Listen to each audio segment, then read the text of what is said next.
그럼 제가 앞전에 갔던 카센터들은 정비 사기 치는 업체였던 거네요?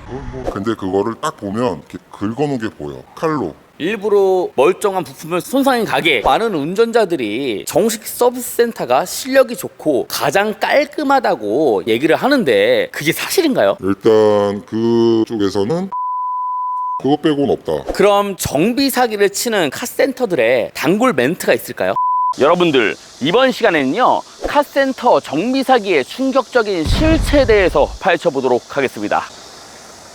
이거 모르면 그냥 눈 뜨고 당합니다. 여러분들 잠깐만 집중해주세요. 대한민국 인터넷업계 1위 인터넷비교원에서 더욱더 강력해진 지원 혜택으로 돌아왔다고 합니다. 인터넷 TV 결합해서 바꾸면 최대 48만원, 정수기 렌탈까지 하면 30만원 추가 혜택. 그리고 여기서 끝나느냐? 아니죠. 지인에게 인터넷 비교원 소개시켜주시면 5만원 상당의 상품권까지. 인터넷 TV 바꿀 때 되신 분들은 지금 바로 인터넷 비교원에 전화하셔서 당일 설치로 빠르게 목도 마련하세요. 안녕하세요, 세경입니다. 자, 오늘은요 앞에서 말씀드린 것처럼 흔한 카센터의 장난질, 카센터 정비 사기의 실체에 대해서 말씀드릴 예정인데요. 요즘 따라 유독 카센터 정비 사기가 심해지고 있다고 합니다. 그래서 이 카센터 정비 사기 과다 청구에 당하고 있는 운전자들이 아주 많아지고 있는데요. 이게 운전자가 카센터에 가서 분명 어디가 고장나고 대충 얼마 정도 하는지 알고 있음에도 불구하고 아주 교묘하게 정비 사기를 당해서 눈탱이를 맞는 경우가 아주 허다합니다. 예를 들면 공인비 올려치기, 그리고 수리비 과다 청구. 이거는 공인비뿐만 아니라 부품들도 엄청 올려치기 해서 견적 자체를 과다 청구하는 경우입니다. 그리고 소모품 강제 교환, 소모품 교체 주기가 되지 않았음에도 불구하고 소모품을 교환하는 사례들도 있는데요. 이거는 그냥 정비 사기죠. 그래서 제가 오늘 정비 사기를 치는 카센터들은 어떻게 사기를 치며 정비 사기를 당하지 않으려면 어떻게 대처를 하고 어떻게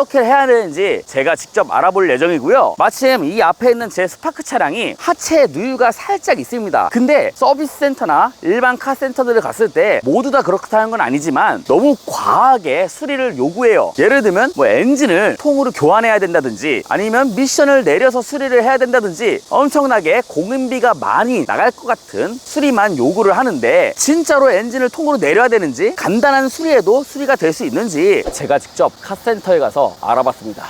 자, 지금 스파크 차량은 정비를 하기 위해서 리프트에 올라가고 있고요. 지금 여기는 제 지인의 카센터입니다. 일반 차량은 물론 서킷 차량 그리고 비싼 수입 차량들도 다 정비하고 아주 실력이 있으신 그런 형님이고요. 아, 지금 미세누유가 있긴 있는 건가요? 아니 이 미세누유라는 말이 재밌긴 한데 네. 뭐 이 정도는 미세누유가 살짝은 있는 건데 수리는 하라고는 말을 못하겠다. 수리 안 해도 돼요? 에이, 이 정도가 무슨 수리야. 그럼 제가 앞전에 갔던 카센터들은 정비 사기 치는 업체였던 거네요? 그걸 뭐 사기라고 하기도 그렇고 하지만 뭐 나도 뭐라고 딱히 얘기를 못하겠어. 아, 그러면 수리를 지금 안 해도 된다는 거예요? 안 해도 돼. 아, 이렇게 인터뷰에 응해주셔서 너무 감사드립니다, 형님. 자, 자기소개 간단하게 부탁드리겠습니다. 저는 이 직업을 선택해서 지금 한 근 30년간 하고 있는 JBRT 이원국이라고 합니다. 반갑습니다.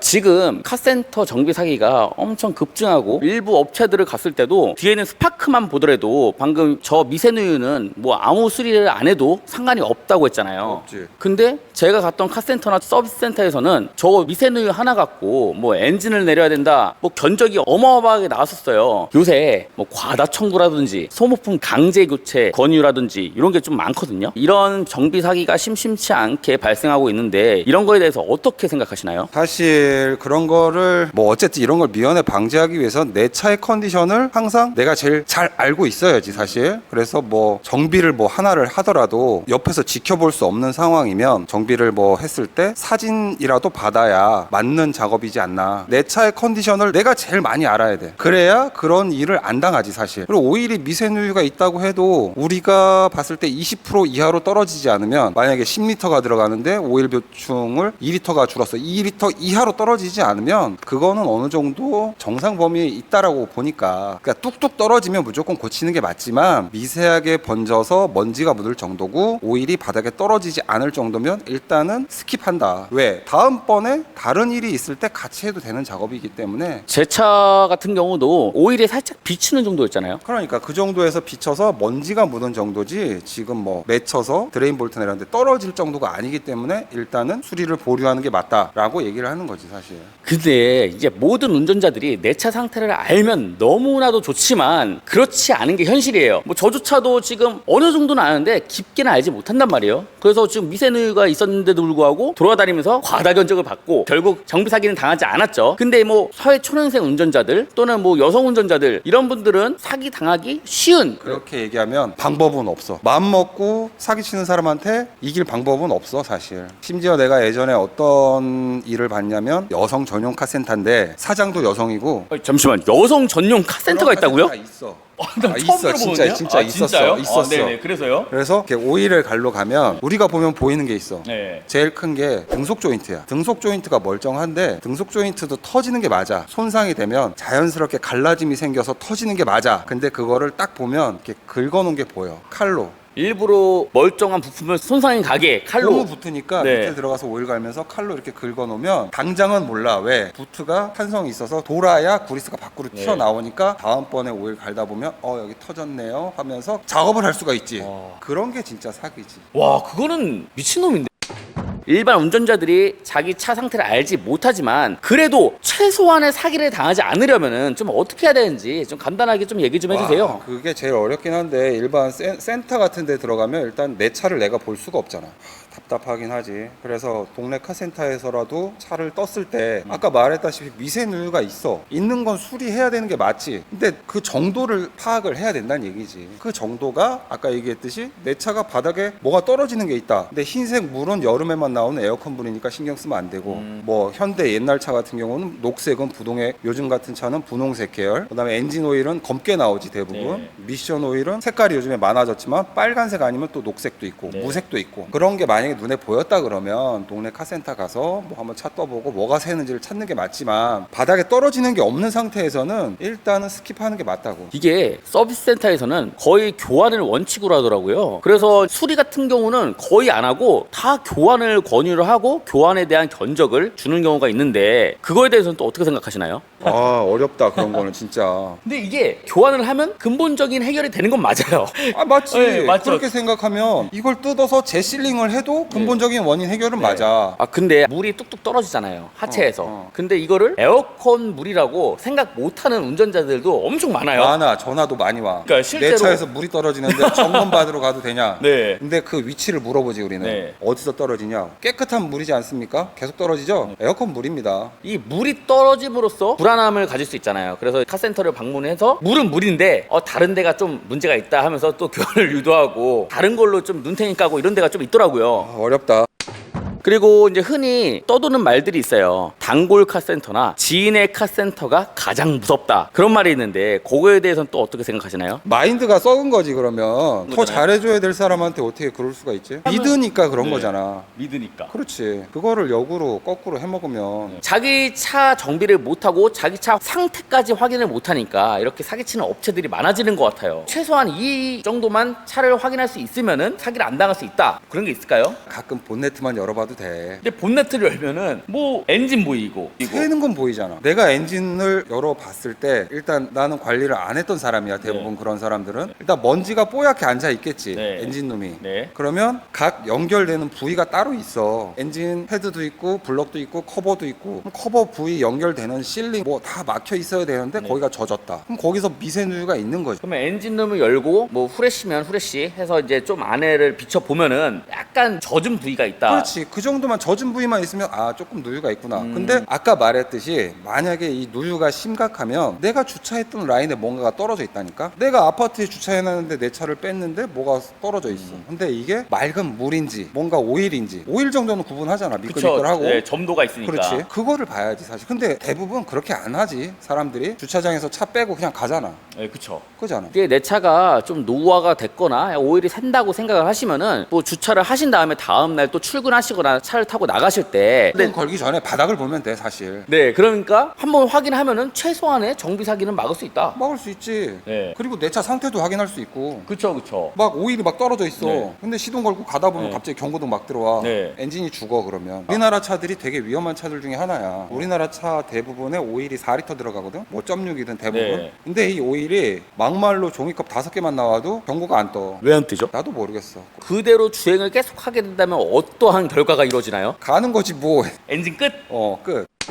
자기 차를 조금이라도 볼 수 있어야 정비 사기를 방지하는데 그렇게 방지를 하려고 하면은 오일 누유가 있는지 없는지 이 정도는 판단할 수 있어야 된다. 그렇지. 예. 내 차를 알아야 안 당하는 거지. 본넷을 열고 확인을 할 때는 부품 뭐 이름을 외울 필요는 없어요. 없지. 그러니까 부품과 부품이 연결되는 그 부위에 오일이 맺혔는지 안 맺혔는지 그렇지. 그것만 확인할 수 있으면은 내 차 본네트를 별로 열어보지 않는 사람은 엔진 열었을 때 뽀얗게 먼지가 쌓여 있어 대부분. 근데 거기에 뭐가 촉촉하게 젖어 있어. 네. 뭐가 나오고 있는 거야. 시력만 멀쩡하면은 볼 수 있어. 다 확인이 가능하다. 그렇지, 볼 수 있어. 사실 저도 귀찮아요. 지금같이 더운 날에 바닥에 들어가서 이렇게 들어가지 않아도 돼. 타기 살짝- 전에 그냥 보여 뭐가 떨어졌는지 보면 되잖아. 뭐 아무튼 이렇게 보기 싫으신 분들은 차를 뺀 다음에 그 자리를 확인하시면 돼요. 그게 더 귀찮아 사실.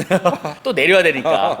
카센터마다 공인비 기준이 좀 달라요. 뭐 어디는 공인비가 10만 원이 나오고 어디는 15만 원이 나오고 어디는 막 30만 원이 나오고 도대체 공인비를 받는 기준은 뭐며 30만 원을 받는 업체들은 뭐 사기를 치는 건가요? 그거는 업체마다 정해진 공임이 다르니까 그것까지는 제재할 방법이 없어 사실. 정비료에는 표준 공임표라는 게 있고 거기에 따라서 자율적으로 쓰게 돼 있어. 시간당 공임인데 그건 업체마다 자율이야. 그래서 내가 6만 6천 원을 쓸 수도 있고 11만 원을 쓸 수도 있고 업체마다의 자율이라서 강제할 수 있는 방법은 없어. 뭐 예를 들어서 그러면 총매가 나갔어요. 총매가 나가서 수리를 하는데 실력 있고 좀 스피드하게 하는 정비사는 뭐 1시간 만에 끝내고 뭐 어떤 곳은 막 4시간 만에 수리를 하는 것도 있고 한데 그러면은 한 곳은 1시간에 대한 공인비를 받고 어떤 곳은 4시간에 대한 공인비를 받나요? 그거를 그렇게 따질 게 아니라 만약에 표준 공임 시간이라는 게 있잖아. 거기다 적용을 하는데 4시간을 일한 업체는 숙련도가 떨어진다고 봐야겠지. 근데 그걸 4시간을 청구할 수는 없을 거야. 숙련도에 따라서 공인비 차이가 살짝 있을 수 있다. 있을 수 있지. 그리고 뭐 숙련도가 많은 사람은 그 공임을 안 받고 할 수도 있어. 이건 금방 하니까 쉬우니까 나한테는 쉬운 거야. 네. 그러니까 여러분들 같은 수리를 하는데 공인비가 비싼 곳들은 정비사의 숙련도가 떨어질 가능성이 아주 많다. 그리고 많은 운전자들이 정식 서비스 센터가 실력이 좋고 가장 깔끔하다고 입을 모아서 얘기를 하는데 그게 사실인가요? 일단 그쪽에서는 쾌적하지. 작업장이. 휴게소도 쾌적하지. 그거 빼고는 없다. 예전에 제가 스포츠카 한 대가 있었잖아요. 그 차를 정식 서비스 센터에 갔는데도 불구하고 그 원인을 잡질 못했어요. 근데 막 서비스 센터에서도 한 달 동안 원인을 못 잡고 수리를 못 했었는데 여기서 한 30분 만에 수리했나요? 맞아. 원인 찾고 수리를 했는데 사설 카센터에서도 숨은 강자들이 많다. 사실 사설카 센터라는 게 어떻게 보면 센터에서 날고 기던 사람이 더 이상 월급쟁이 하기 싫어서 나와서 하는 경우가 많지. 이게 뭐 정비사들마다 차이가 좀 있지만 차량 하체에서 미세누유가 있다고 하면은 진짜 큰일 났다는 듯이 이거 빨리 수리해야 돼요. 호들갑 아닌 호들갑을 떠는 경우가 있어요. 거기에 대해서는 어떻게 생각하시나요? 그냥 접어 그냥. 접어 그냥. 가게를 접어라. 어. 굳이 수리를 안 해도 된다는 얘기네요. 그치. 내 입장에서 나는 판단을 하지. 그리고 미세 누유가 없어도 오일이 주는 차들이 있기 때문에 그거는 차주가 항상 확인을 해야 될 문제야. 인지를 해야지. 인지를 해야 된다. 그래야 이걸 안 당하고 다닌다고. 눈탱이를 안 당한다. 그렇지. 미세누유라는 그 기준이 정말 애매하네요. 애매하지. 미세 누유로는 오일 양이 줄지를 않아. 크게. 폭스바겐, 아우디, 요즘에 포르쉐도 있고 많지. 이 차들은 어느 정도 오일 소모가 있어. 엔진 자체에서. 결론적으로 오일 누유가 얼마나 돼야지 수리를 해라. 이러한 기준이 있을까요? 그래. 자, 여기서 제일 네. 중요한 거 차에 들어가는 거를 보자고. 엔진 오일, 미션 오일. 예전 같은 차는 파워 스티어링 오일, 부동액, 브레이크 오일 이렇게 있지. 여기서 세면은 큰일 나는 거. 브레이크 오일 세면 큰일 나지. 네. 냉각수 세면 큰일 나. 이제 남은 거는 파워 오일하고 엔진 오일, 미션 오일 세 가지를 볼 수 있는데 여기서 얼마 정도 세야 수리하냐. 그건 아까 얘기했듯이 떨어진 걸 보라고. 여기서 제일 중요한 건 엔진 오일인데 20%. 그리고 차를 떴을 때 이렇게 맺혀 있다. 네. 그건 수리를 하는 게 맞아 사실. 그래서 차는 서 있는 게 아니니까 그냥 떨어질 수는 없어. 달리면 뒤로 밀려. 그러다 보면 머플러에 그게 달 수도 있어. 네. 오일류가. 그럼 냄새가 나 차에서 사실. 그러면 그거는 인지를 해야 돼 차주가. 그렇지. 이건 수리를 해야 된다. 비염이면 어떻게 해요? 큰일 났지 그럼. 그러면은 오일이 살짝 먼지 묻은 정도는 괜찮아. 괜찮다. 괜찮아. 그럼 정비 사기를 치는 카센터들의 단골 멘트가 있을까요? 그 멘트보다는 사실 운전자분들이 점검을 맡길 때 전체 점검해 주세요. 이렇게 물어볼 거 아니야. 그쵸. 그러면 뭐 5인1인가 뭔가를 갈면서 그렇게 얘기를 하겠지. 그러면 이제 뭐도 이상하고 이런 건 좀 조심해야지. 왜? 나 이상 없이 탔어. 그리고 진짜 정비사가 되면 긴급한 거는 딱 잘라서 얘기를 해. 이 차 나가면 안 됩니다. 그 정비사는 최대한 위험성을 알려주는 게 맞아. 그러니까 좀 돈을 벌라고 눈태기 치는 정비사는 이것저것 다 넣을 거 아니에요. 그냥 차 한 대를 갈아 낄 거 아니에요. 그냥. 그럴 수 있지. 그러니까 여러분들이 좀 조심해야 될 거는 차 전체적으로 한번 점검해 주세요. 물론 점검을 할 수 있어. 할 수 있어. 오일 갈면서 전체 점검을 해줄 수 있어. 뭐 우리도 뭐 하면 일단 브레이크 오일 같은 경우는 유관 점검만 하지. 요즘에 브레이크 오일의 수분 양은 대부분 정상이야. 네, 차들이 그렇죠. 좋고 브레이크 오일이 좋아져서. 그래서 브레이크 오일 같은 경우는 그냥 뭐 6만, 뭐 12만 딱딱 잘라서 가는 게 맞아. 그리고 브레이크 오일은 주는 게 아니야. 패드가 닳아서 줄어드니까 오일이 줄어드는 거지. 거기서 브레이크 오일을 갈면 다시 원위치로 와. 아 그래요? 그럼. 난 또 뭐가 먹는 줄 알았어 오일이. 큰일 나. 전체적으로 점검 한번 해달라고 했을 때 내가 진짜 이거 멀쩡하게 타던 차야. 근데 이거 갈고 저거 갈고 견적이 이것저것 막 나와. 그러면은 한 번쯤 의심을 해봐라. 제일 중요한 건 사실 브레이크 패드지. 오일 갈러 갔는데 제일 중요한 건 브레이크 패드야. 일정 부분 닳아서 없어지면 위험한 건 맞으니까. 그쵸. 그거는 눈으로도 확인할 수 있어. 네. 그거는 내가 볼 수도 있는 거야. 백판넬 두께와 마모제의 두께가 비슷하면 30-40% 남은 거니까 그렇게 보면 돼. 자 그러면은 만약에 내가 카센터를 갔는데 수리비 과다 청구를 당했어요. 그럴 때는 어떻게 대처를 해야 여기서 되나요? 제일 중요한 게 그거야. 허위 청구, 과다 청구를 당했다는 거는 내가 차를 맡기고 딴 일을 봤다는 거지. 그 차 작업한 걸 못 봤잖아. 대부분 사진 자료를 다 남기는 게 맞아. 이런 분란을 막기 위해서 정비사 입장에서도 내가 만약에 작업을 했어, 맡겼어, 이문 이거 갈 거예요. 그럼 이거 갈았으면 신품이 올 거고 고품이 생기겠지. 네. 그걸 다 보여주는 게 맞지, 사실은. 일단은 여러 카센터를 좀 다녀보는 것도 좀 좋은 방법일 것 같네요. 방법이긴 하지. 그래서 뭐 점검하는 것도 방법인데 점검을 해달라 그러면 점검비는 받게 돼 있어. 그럼 점검비는 얼마 정도가 적당한가요? 대부분 유한 점검하고 스캔 점검 단순하면 5만 원 정도가 적당하지. 5만 원. 5만 원 아끼면 안 되겠다. 그렇지. 리프트에 올려서 정비사가 최선을 다해서 점검을 해주잖아. 네. 하다못해 차 뺄 때 공기압도 다 봐줘. 아. 봐주는 게 맞아. 그 정도는 정비사라면. 그리고 엔진 스캔 해주고 누유 점검 다 해주고. 사실 지인이면 안 받기도 해. 그럼 저는 공짜로 해주세요. 자 그럼 인터뷰를 끝내기 전에 마지막으로 정비사로서 한 말씀 해주세요. 거의 다 얘기를 다 했지만 허위 청구는 진짜 싸우기 어려운 거고 증빙하기도 어렵고, 그러니까 그런 걸 안 당하기 위해서는 자기 차를 조금이라도 더 알아가는 시간을 갖는 게 맞다라고 봅니다. 이렇게 해서 정비 사기를 치는 카센터의 충격적인 실체에서 한번 얘기를 해봤고, 이렇게 현직 정비사 형을 모셔가지고 인터뷰까지 해봤는데 어떻게 도움이 많이 되셨나요? 시청해주셔서 감사합니다. 감사합니다.